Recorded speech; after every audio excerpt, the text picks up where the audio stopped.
Vamos em frente com o Balanço Geral Curitiba. O advogado daquele asilo, daquela casa de repouso lá em São José, ele enviou uma carta aqui para o Balanço Geral.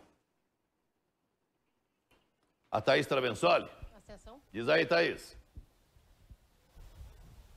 Oi, Gilberto, olha só, a gente traz aí ao vivo mais detalhes a respeito desse caso. Então, reforçando primeiro, só para lembrar o caso. Ontem fez um ano, né, um mês exatamente da morte da dona Malvina, essa idosa de 85 anos de idade que acabou morrendo num asilo, né, em São José dos Pinhais, na região metropolitana de Curitiba. O que a nossa equipe de reportagem fez hoje? Nós fomos até esse lar, é um lar que existe aí há 17 anos, fazendo esse trabalho, o atendimento de idosos.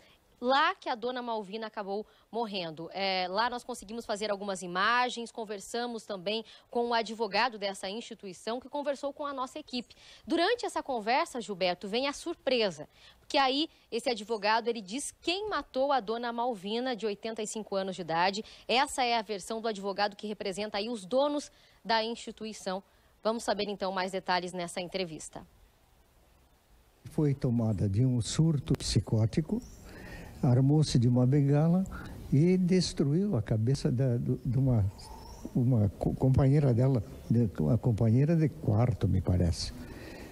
Então, aquilo ali está sendo feito um inquérito policial com muito rigor, diga-se de passagem. Isso ficará demonstrado que a casa não teve participação nenhuma nisso, nem pela casa em si como instituição, e muito menos através de qualquer servidor. Todos estão à disposição para prestar depoimentos e eu estou pedindo hoje à autoridade policial que ouça quem bem entender, porque não houve participação de terceiros na situação. Foi o resultado de um surto psicótico de uma interna e infeliz e desgraçadamente ela veio a matar de uma forma lamentável. A versão, então, Gilberto, e para você que está acompanhando o Balanço Geral Curitiba, a versão do advogado, um surto psicótico de uma idosa de 62 anos de idade. Ela estaria aí, segundo o advogado, andando pela casa à noite, quando entra no quarto e aí essas agressões acontecem com a dona Malvina. Lembrando que ontem saiu esse laudo que comprova as agressões, foram 16 golpes nessa idosa de 85 anos de idade, golpes na cabeça, além disso também fraturas pelo corpo, também no tórax. Ontem, lembrando também, Gilberto, que nós conversamos ao vivo aqui com o filho da dona Malvina, né, o seu Irineu, bastante revoltado, é claro, pela brutalidade, né, pela forma como a mãe dele acabou morrendo. O advogado também, ele fala de outros pontos, questiona, ou melhor, se posiciona aí a respeito do laudo, né, onde está o alvará de funcionamento, por que então que existe uma documentação irregular, por que foi determinado o fechamento dessa instituição para que ele fosse interditado. Ele diz o seguinte, que existe falhas por parte da Prefeitura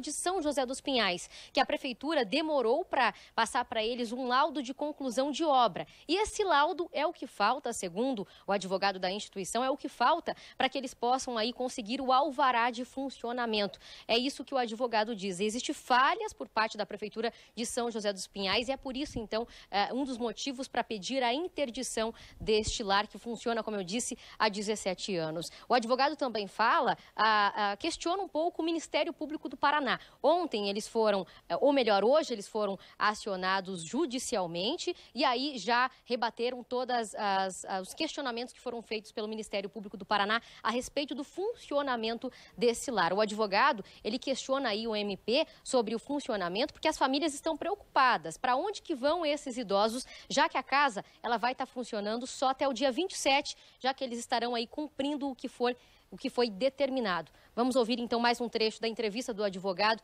a respeito dessa situação.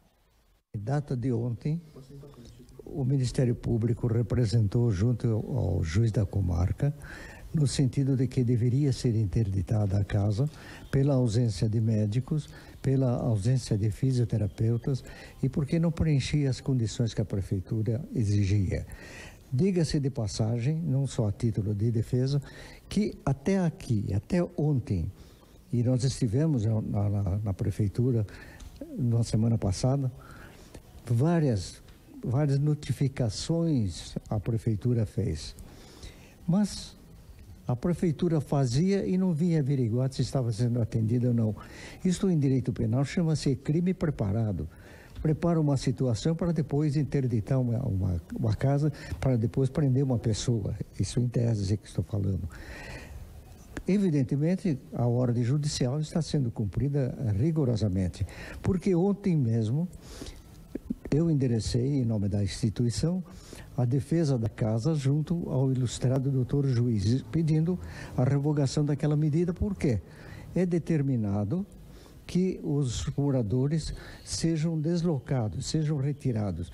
Então eu faço uma pergunta: é justo, é honesto, é correto o Ministério Público pedir a interdição, a desocupação da casa? Essas pessoas todas vão ser colocadas aonde? No meio da rua?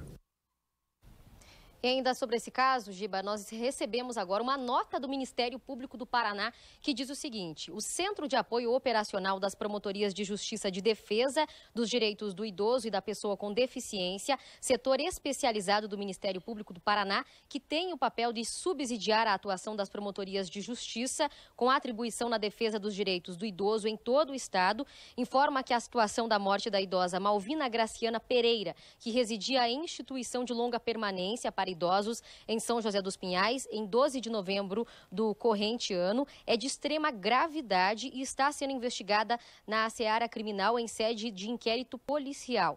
A nota diz ainda que a 2ª Promotoria de Justiça de São José dos Pinhais, diante das irregularidades averiguadas, propôs a ação civil pública em que foi requerido pelo Ministério Público do Paraná o fechamento definitivo da instituição e que, neste caso, foi concedida a liminar favorável ao pedido do Ministério Público do Paraná. A promotoria acompanha os desdobramentos do processo e a nota diz que o Centro de Apoio destaca ainda que há outros importantes órgãos fiscalizadores legalmente previstos para a atuação na área do idoso, como o Conselho Municipal dos Direitos do Idoso de São José dos Pinhais e a Vigilância Sanitária. Portanto, Gilberto Ribeiro, para você que está acompanhando aqui o Balanço Geral Curitiba, essa é a nota do Ministério Público do Paraná e agora a gente tem, de fato, o posicionamento dessa instituição, já que hoje esse advogado que a gente viu aí conversa com a equipe do Balanço Geral Curitiba e diz que quem matou essa idosa foi outra idosa de 62 anos de idade. Claro que tudo isso vai ser investigado, o inquérito policial já foi, instaurado e ao longo desse caso a gente vai trazendo aí mais informações.